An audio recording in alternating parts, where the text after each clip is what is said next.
आज भारत की राजधानी दिल्ली में दिल्ली के होमगार्ड जवानों के साथ जो उनके शोषण का बीज भारत सरकार द्वारा व दिल्ली सरकार द्वारा बोया गया है वो काफ़ी निंदनीय है, क्योंकि जो होमगार्ड जवान अपने देश हित के लिए,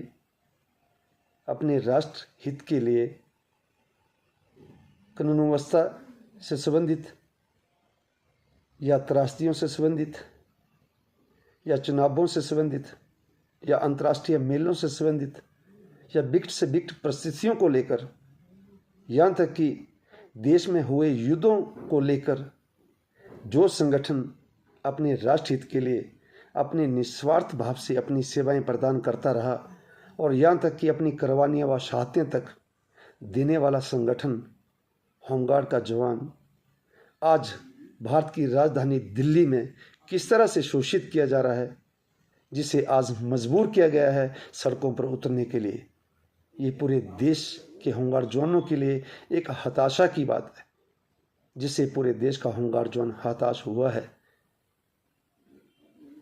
मेरी समस्त राज्य भारतवर्ष के जवानों से ये निवेदन है कि साथियों, जिन जिन राज्यों में होमगार्ड जवानों के साथ ऐसा व्यवहार किया जा रहा है या उन्हें उत्पीड़ित किया जा रहा है, तो वो अब सड़कों पर उतरने के लिए तैयार रहें, क्योंकि साथियों, देश का होमगार्ड जवान आज 8 दशक बीतने को आ रहे हैं, लेकिन आज तक गुलाम बीड़ियों में जकड़ा हुआ है और इन बीड़ियों को तोड़ने का समय अब आ चुका है, क्योंकि होमगार्ड जवान को स्वयंसेविक बनाने वाला एक इंसानी है, अन्यथा होमगार्ड संगठन जो है एक नियमित संगठन है, जिसे न्यायपालिका द्वारा अन्य राज्यों में कुछ ना कुछ जो है, कहीं ईपीएफ दिया जा रहा है, तो कहीं ग्रेजुटी दी जा रही है, तो कहीं 12 महीने ड्यूटी को लेकर जो है 13 महीनों का वेतन दिया जा रहा है, कहीं रिटायरमेंट पर 3 से 4 लाख रुपए दिए जा रहे हैं।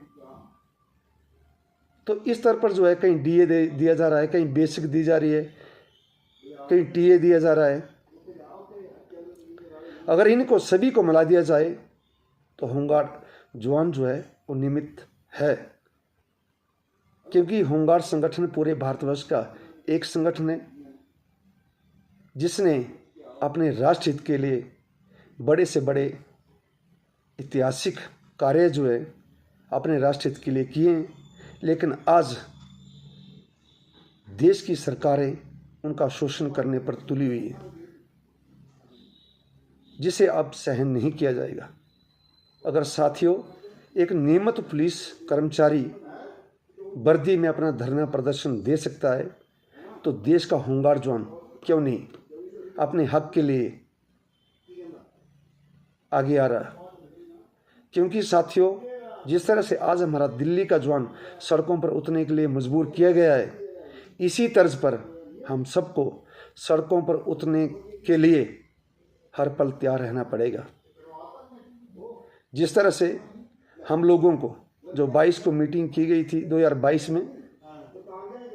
हमारे अधिकारियों द्वारा या गृह मंत्री द्वारा,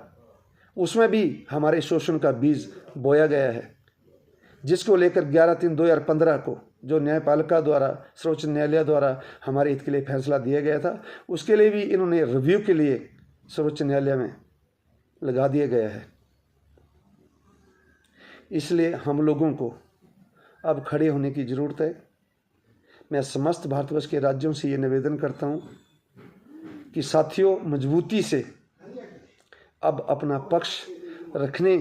की हमें ज़रूरत है। चाहे पक्ष हो, चाहे विपक्ष हो, कोई भी सरकार हो, मजबूती से अपना पक्ष रखो। इस वक्त चुनावी दौर जो है वो चला हुआ है, इसलिए जो सरकार हमारे हित के लिए, हमारे भविष्य के लिए उस तरह कदम उठाती है, उसके सहयोग के लिए हम सभी को उनका सहयोग करना चाहिए। अन्यथा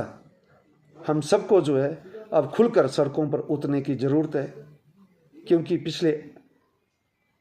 कई दशकों से देश का होमगार्ड जवान शोषित हुआ है, लाखों जवान हमारे बर्बाद हो चुके हैं और लाखों जवान बर्बाद होने के कगार पर खड़े हैं। इसलिए आप सभी से विनती है, समस्त राज्यों से, कि साथियों 27 सितंबर को जो मीटिंग रखी गई है दिल्ली में, उसमें आप सभी अपनी उपस्थिति दें, अपनी भागीदारी जो है सुनिश्चित करें, ताकि भविष्य के लिए वहाँ पर जो है एक निष्पक्ष और सही निर्णय पूरे भारत जो है मिलकर ले और आगे